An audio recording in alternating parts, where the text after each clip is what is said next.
22 अप्रैल 2025 को भारत के कश्मीर के पहलगाम में जो आतंकी हमला होता है, उस हमले में 26 टूरिस्ट की मौत हो जाती है और इसी हमले की वजह से भारत और पाकिस्तान के रिश्ते काफ़ी खराब हो चुके हैं।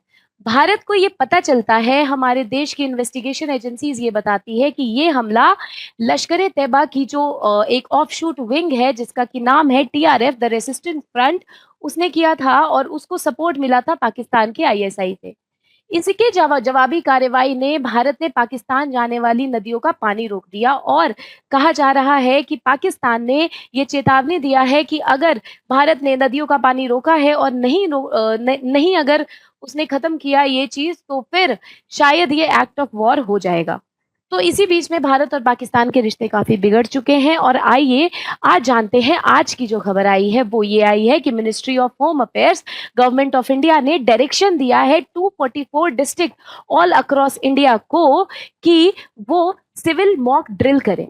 सिविल ड्रिल क्या होता है? तो सिविल ड्रिल वो होता है जिसमें कि आप अपने सिविलियन को ट्रेनिंग देते हो, ताकि अगर कभी वॉर होती है in future, near in future, तो वो सिविलियन जो है वो वॉर लाइक सिचुएशन में कैसे एक्ट करेंगे, उनका इवैक्यूएशन प्लान क्या होगा, इलेक्ट्रिसिटी कब सप्लाई होगी, कब कट होगी, आखिर उन्हें कैसे पता चलेगा कि उन्हें उस जगह से इवैक्यूएट होना है, तो उसके लिए रडार सायरन सिस्टम समझना होगा, एक्सेट्रा एक्सेट्रा। उनको पूरी वॉर लाइक सिचुएशन में कैसे वो स्टे करेंगे, कैसे वो एक्ट करेंगे, उसकी बेसिकली ट्रेनिंग देने की बात की जाती है और ये होगा 7 मई 2025 को। तो अगर हम देखें तो centre has asked 244 district all across the country to conduct security drill on 7th May 2025।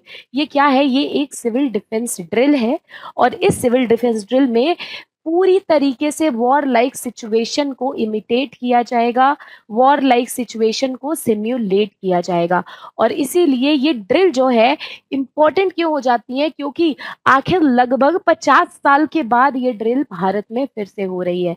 50 साल की बात करूँ तो 1971 जब भारत और पाकिस्तान का वॉर हुआ था, उस टाइम पे जब बांग्लादेश का क्रिएशन हुआ था, उसके बाद ये ड्रिल अब हो रही है, यानी 71 के बाद 81, 91, 2001, 2011 एंड 21 आफ्टर। इसीलिए ये इम्पोर्टेंट हो जाती है क्योंकि पूरी तरीके से Indian Navy INS Vikrant Arabian Sea के एरिया में चक्कर काट रही है अभी। अभी हमने देखा कि एयर फोर्स इंडिया ने सोर्स कोड माँगा था राफेल का, जो डील 2016 में फ्रांस में साइन हुई थी, उसका सोर्स कोड माँगना और फिर पूरी तरीके से रडार और अपने सैटेलाइट सिस्टम को एक्टिव करना, जो भी बॉर्डर एरियाज़ हैं, उनके विलेजेस को बोलना कि आप प्रीमैच्योर क्रॉप्स को पूरी तरह से हार्वेस्ट कर लो और उस एरिया को इवैक्यूएट कर दो। तो ये सारी चीज़ें now addition to it is this कि ये सिक्योरिटी ड्रिल जो है, सिविल डिफेंस ड्रिल, वो कंडक्ट होगी। तो ये एक क्लियर कट साइन है कि शायद इंडिया पाकिस्तान के बीच में वॉर होने वाली है।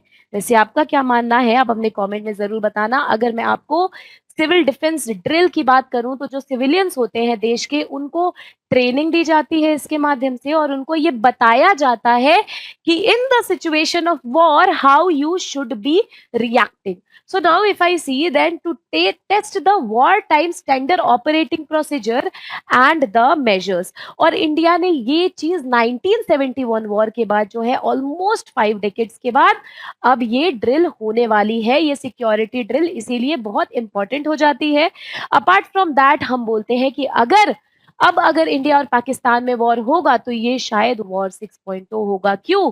क्योंकि पहला वॉर हुआ था 1947 में, second war happened in the year 1965 जो कि इंडो चाइना 1962 वॉर के बाद हुआ था, थर्ड था 1971, उसके बाद फोर्थ था 1984, फिफ्थ वॉज कारगिल 1999 और अब ये सिचुएशन जो एक्ट ऑफ वॉर की जो बात पाकिस्तान करता है, शायद ये सिचुएशन अब हो चुकी है कि आगे हम लोग इसमें वॉर देख सकते हैं।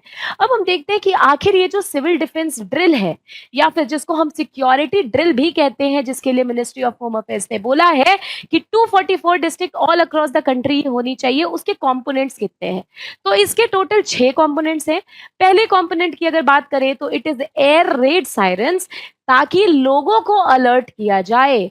अगर वॉर लाइक सिचुएशन होती है, अगर वॉर छिड़ जाती है और लोगों को अलर्ट किया जाना है इस चीज़ के लिए कि वो वहाँ से इवैक्यूएट करें या फिर किसी तरीके का डायरेक्शन देना है, तो अब इस ड्रिल में हम बताएँगे कि इस तरीके का सायरन जो है वो आएगा, तो आपको वहाँ से ये स्टेप लेना है। So basically air raid siren is the first thing to alert the people about the war. Second is blackout measures. Blackout measures basically क्या होता है कि मान लो कोई बॉर्डर एरिया का स्टेट है, और इवन बॉर्डर एरिया के अंदर भी अगर इंडिया के दूसरे स्टेट्स की बात करें, तो अगर किसी तरीके की मिसाइल आ रही है या किसी तरीके का कुछ कुछ भी ऐसा है, तो साफ-साफ उसको विज़िबिलिटी मिलती है अगर हर जगह इलेक्ट्रिसिटी और लाइट ऑन होता है तो। इलेक्ट्रिसिटी और लाइट ऑन से ईज़िली जो मिसाइल्स हैं वो टारगेट कर सकती हैं, या फिर जो सैटेलाइट है वो इंटरसेप्ट कर सकती है कि यहाँ पे लोग हैं, यहाँ पे पॉपुलेशन है, यहाँ पे शहर है। लेकिन ब्लैकआउट सिस्टम में पूरी इलेक्ट्रिसिटी को कट कर दिया जाता है, ताकि जो विज़िबिलिटी है वो रिड्यूस हो जाए, ताकि जो दुश्मन की मिसाइल है या दुश्मन की किसी तरीके की सैटेलाइट है उसको विज़िबिलिटी ना मिले, और क्या हो जाए, रिड्यूस हो जाए विजिबिलिटी, जिससे कि शहरों को प्रोटेक्ट किया जाए। तो बेसिकली जो बॉर्डर एरियाज़ है उसमें पावर कट किया जाता है, ताकि विजिबिलिटी दुश्मन की टेक्नोलॉजीज़ की क्या कर दी जाए, लो कर दी जाए। ये सेकंड है स्टेप, इसका component. Third is camouflage technique. Basically जो क्रिटिकल इंफ्रास्ट्रक्चर होता है, जैसे कि हो गया पावर प्लांट, जैसे कि हो गया फ्यूल स्टेशन, इन सारे क्रिटिकल इंफ्रास्ट्रक्चर को कैमोफ्लेज करना बहुत ही ज़्यादा इम्पोर्टेंट हो जाता है, उसको कवर करना बहुत ही ज़्यादा इम्पोर्टेंट हो जाता है, और ये टेक्निक, ताकि हम अपने क्रिटिकल इंफ्रास्ट्रक्चर को प्रोटेक्ट कर पाएँ। तो ये टेक्निक जो है, ये एक हमारा जो सिविल डिफेंस ड्रिल है, जो उसका बहुत ही एक इम्पोर्टेंट पार्ट है। इसके अलावा सिक्योरिटी रीज़न से बहुत इम्पोर्टेंट है। इसके अलावा फोर्थ है जो, वो है एक evacuation plan, proper evacuation, specially अगर हम स्कूल्स की बात करें, अगर हम ओल्ड एज होम्स की बात करें, तो इन सब जगह पे प्रॉपर इवैक्यूएशन प्लान होना। हॉस्पिटल्स की बात करें, पेशेंट का, स्पेसिफिकली बच्चों का, पेशेंट्स का और ओल्ड एज पीपल का प्रॉपर इवैक्यूएशन प्लान, ये जो सिविल डिफेंस ड्रिल होगी, इसमें हम एग्जीक्यूट करेंगे, इसमें हम प्रैक्टिस करेंगे, ड्रिलिंग करेंगे, ताकि एग्जैक्ट अगर वॉर होती है तो उस टाइम पे हम किस तरीके से इसको रेप्लिकेट करें। And the last is public awareness campaign, लोगों में ये जागरूकता फैलाए कि अगर वॉर होती है तो कैसे कैसे आपको एक्ट करना चाहिए as a citizen of India.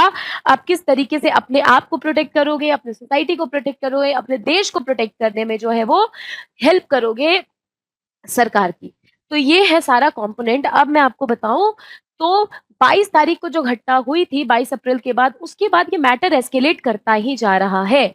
Even जब इंडिया की इन्वेस्टिगेटिंग एजेंसीज़ ने पाया कि एलईटी का ही जो ऑफशूट है, द रेसिस्टेंट फ्रंट, उसने ये घटना को अंजाम दिया है, और उसको सपोर्ट पाकिस्तान आर्मी और आईएसआई का मिला है।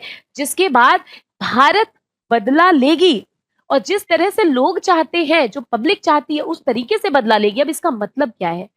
इसका मतलब तो कोई नहीं जानता, लेकिन ऐसा कहा जा रहा है कि ये जो सारे जो सिचुएशन है, क्योंकि हमने इकोनॉमिक, हमने वाटर सैंक्शंस लगाने की कोशिश करी है अभी पाकिस्तान पे, ताकि पाकिस्तान में जो 3 नदियाँ जाती हैं, झेलम, इंडस और चेनाब, उसका पानी हम रोक सके। यानी कि इंडस वाटर ट्रीटी 1960 जो वर्ल्ड बैंक के मीडिएशन से हुआ था, उसको हम वायलेट कर रहे हैं अभी। अगर हम ऐसा कर रहे हैं, एबियंस में डाल रहे हैं ट्रीटी को, तभी पाकिस्तान ने बोला कि it will connote to an act of war. तो क्या ये वॉर होगा? क्या फिर से कारगिल वाली सिचुएशन रिपीट होगी? क्या फिर से 1965 या फिर 1971 वाली वॉर लाइक सिचुएशन आएगी? आप कमेंट सेक्शन में ज़रूर बताएँ कि आपको क्या लगता है, और ये भी बताएँ कि इस ड्रिल का, इस जो सिविल डिफेंस ड्रिल है, इसका आखिर कितना फ़ायदा और किस तरीके से गवर्नमेंट ऑफ इंडिया और मिनिस्ट्री ऑफ होम अफेयर्स जो है, वो किस तरीके से इसकी क्या इम्पोर्टेंस है, और आपके लिए ये कितना महत्वपूर्ण है, ये सिविल डिफेंस ड्रिल और ये सिक्योरिटी ड्रिल। आज के लिए इतना ही, मैं आपसे मिलूँगी फिर जल्द से जल्द, तब तक के लिए thank you so much, take care, bye bye, have a great day.